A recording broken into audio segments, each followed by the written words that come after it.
Module 7, investing where you have an edge.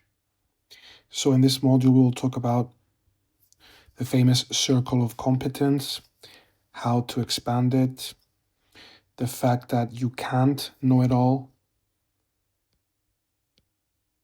time, experience, and learning nuance, the traps of thinking that you know something, a sector, a company, a setup, personality, how it connects to circle of competence, breaking the rules, and of course, our famous traps and reversals. So, what is circle of competence? Circle of competence, as taught by Warren Buffett, is investing in what you know. Simple as that. And we will see a small video clip by Warren explaining what circle of competence is, how to expand it, and how to work with it. Quarter interest in the program 3 years earlier, and I'd seen the service and seen it develop well.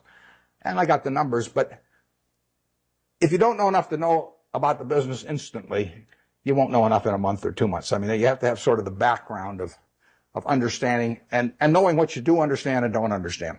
And that is the key. It's defining what I call your circle of competence. And everybody's got a different circle of competence. The important thing is not how big the circle is. The important thing is staying inside the circle.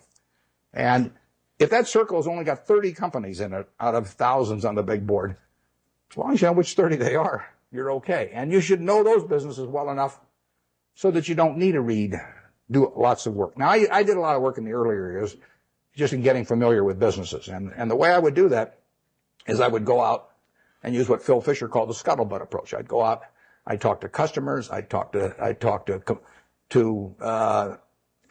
maybe ex-employees in some cases, I'd talk to suppliers, everybody. Every time I'd see somebody in an industry, let's say I was interested in the coal industry, I'd go around and see every coal company, and I'd ask every CEO, if you could only buy stock in one coal company that wasn't your own, which one would it be and why? And you piece those things together, and you learn a lot about the business after a while.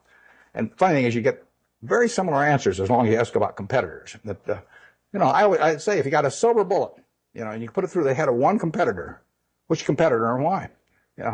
You'll find out who the best guy in the industry is in that case, or the one that's coming up. And there's a lot of things you can learn about a business. I've done that in the past on the businesses that I feel I could understand, so I don't have to do much of that anymore. It's the nice thing about investing is you don't have to learn anything very new. I mean, you can do it if you want to, but if you learned about Wrigley's chewing gum 40 years ago, you still understand Wrigley's chewing gum. It's not a lot of great insights to get or anything of the sort as you go along. So you do get a database in your head. I had a guy, Frank Rooney, who ran Melville for many years. His father-in-law died, owned a company called H.H. Brown, a shoe company.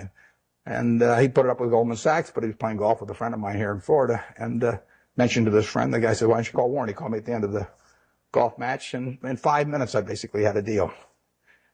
But I knew Frank, and I knew the kind of business, and I sort of knew the basic economics of a shoe business, and so I could buy it. And quantitatively, I got to decide what the price is.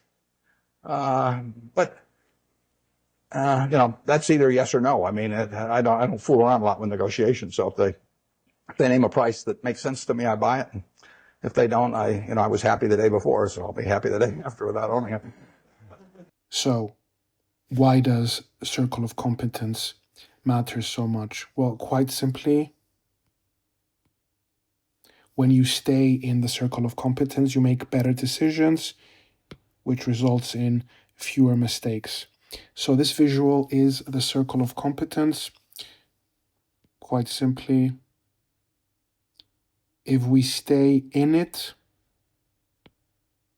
this is what we know.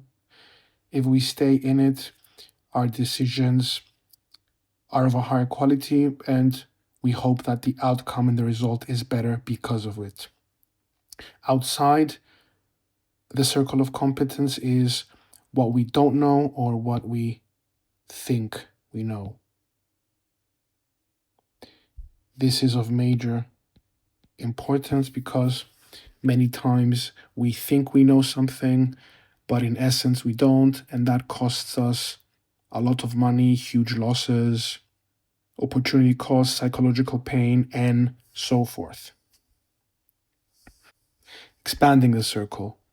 We don't want to stay in a small circle of competence. We want, as time progresses, to expand the circle, as you see from this green expansion circle here, that our circle was here and now it's here. And how do we achieve this? Well, work experience, by speaking to insiders of sectors, of businesses, asking them questions, talking to everyone. That's how I did it. I was generally curious about almost every sector out there. I asked questions. It's like I interviewed people. It's like I was a journalist, interviewed people, interrogated them. It doesn't matter. What matters is find out things about other businesses, about sectors, about business models, and many times you will discover something at that point in time that will be useful, that will merit further investigation on your behalf, and you could probably discover an insight that you will be able to use to make a good investment decision, to uncover an investment opportunity either in the present or in the future.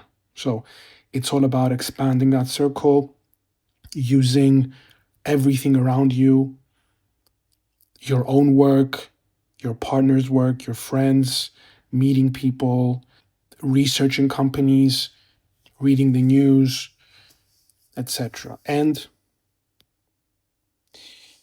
what's important to understand is that this basically takes a lifetime.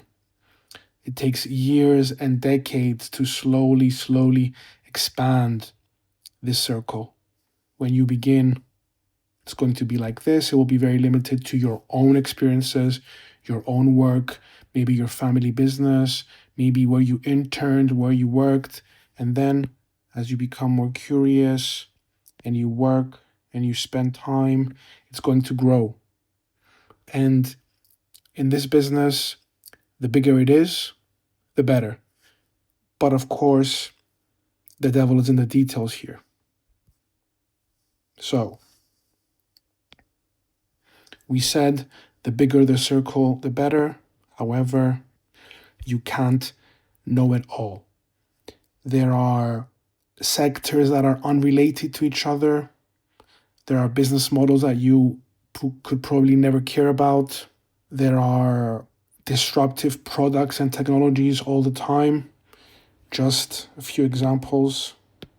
We had the iPhone moment 20 years ago, transformational. We had ChatGPT just almost 3 years ago. We had COVID and COVID vaccines. And more recently, we have quantum computing. So the point is, you can't know it all and you don't need to know it all. However, as a guidance, it merits your time to look at these disruptive technologies whenever they come about and try to see what you can figure out. And this would expand your circle.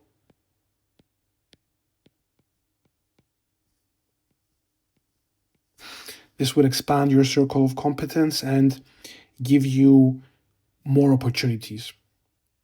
Not to worry, however, because you can still unlock life-changing returns if you stick to your sectors, wait for a great opportunity, and pounce on it when it shows itself. And I'll give you an example.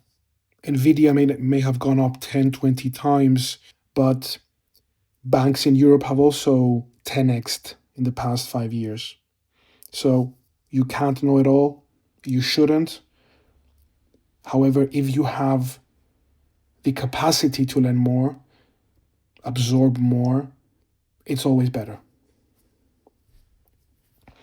The importance of time, experience, and nuance. So as we said, spend time learning your sectors, spend years. Every cycle in a given business or sector, you learn more things. There comes a time where you think you know everything 100%. However, no, you only know 50% or 80%. And something could happen in that business, in that sector, that could catch you off guard, could result in losses for you, drawdown,